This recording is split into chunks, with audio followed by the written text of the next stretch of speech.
What's up YouTube, it's weekend, hence why I'm looking like an absolute scruff. But what I wanted to do was a little video. It's not even going to be a long one, but of making the amendments, the changes that you lot recommended in the comments on the original video when I was testing this mains flushing unit out. So many of you offered positive comments and decent advice and obvious changes that I obviously hadn't noticed, so we're going to edit them.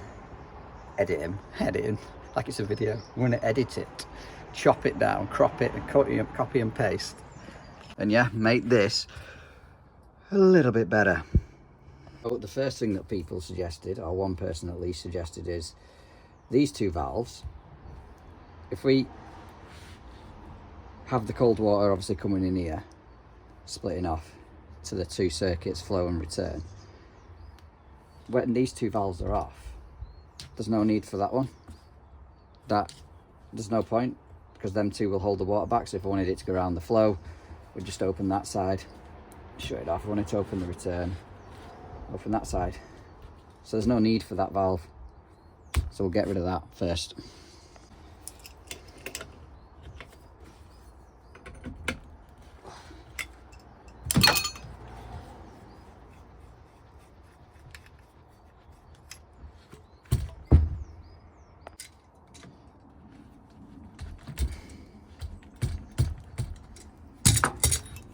I'm going to shorten that just so this pressure reducing valve is higher up. Just making it smaller. Not with a 28mm slice.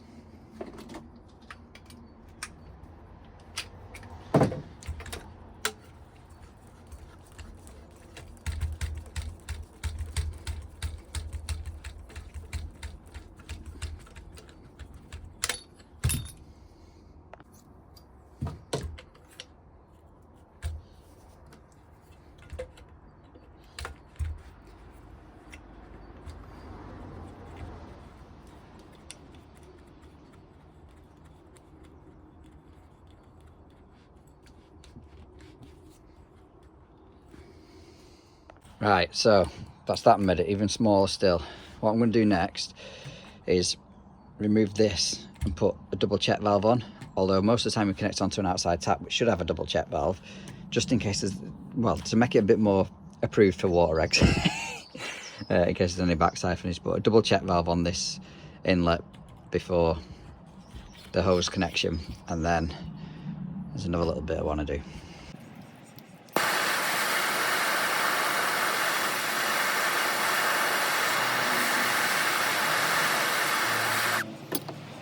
So, because I've only got a 15mm double check, I'm going to solder reducer and have that straight into the pressure reducing valve with a new olive by the looks of it, because I squished that. The hardest part of doing this is trying to keep everything straight, because when you start tightening up like a nut like that, it starts twisting it, and even though you're holding something against the other end, it's just trying to keep, because they're all compression, trying to keep them all uniform and parallel and where I want them, basically. Right, so that's that done. I need to then find an adapter to bring me back to that size. Now you can get them, they come with the tap kits, but whether I've got one or not is another thing. Ideally I would, because this is going to end up being way longer. I don't want that.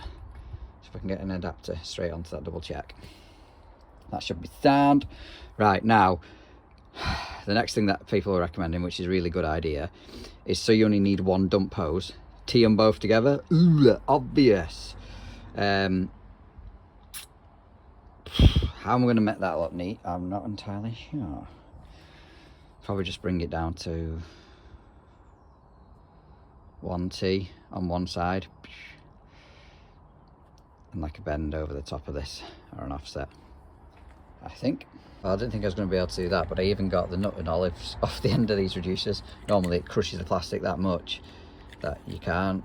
Not entirely sure as I'd use them again now, like, because they've got little marks on the pipe and it might not seal, so it's not worth using it in someone's house, that. So I was going to do a passover. I even attempted to do a passover bend, but it looked crap, so I've opted for this setup. I just think it looks a bit more uniform as well. Let's get that soldered up because now it's decided to rain, obviously. So I think that is all the amendments done. So you've got one dump, you need one dump hose now. Your connections for your flow and return up there. Just need the bush really from 1/2 inch to 3/4, which I'll tighten onto that, and then the hose attachment will go straight on. Neither of which I've got. Like I said, they come when you buy a hose lock kit like this. They come with the 1/2 inch adapter, which most people throw away because most outside taps are 3/4 nowadays. But yeah, a brass bush or one of them will work nicely. I'm sure there's going to be more amendments on this as and when your comments come in and your advice. But yeah, that is prototype number 2. They'll be going for sale when we've finalised the... I am joking. We're not going to be selling this. You can happily make one yourself if you believe it's there. It does do its job. You've seen it on episode 1. When we tested it out first time, it does work. It's not as good as a power flush machine. It's never going to be as good as a power flush machine. It's never going to be as good as a furrow flush machine, although it works exactly the same. The furrow flush machine is tiny, compact, manufactured miles better than something that I've concocted up in the garage. But yeah, you're going to pay, I don't know, double if not 3 times the price for a flush machine over something that you can make yourself. Each to their own. Anyway, any more amendments, drop them in the comments, and yeah, thanks for watching. Also, I might call it the Worcester Flush 3000.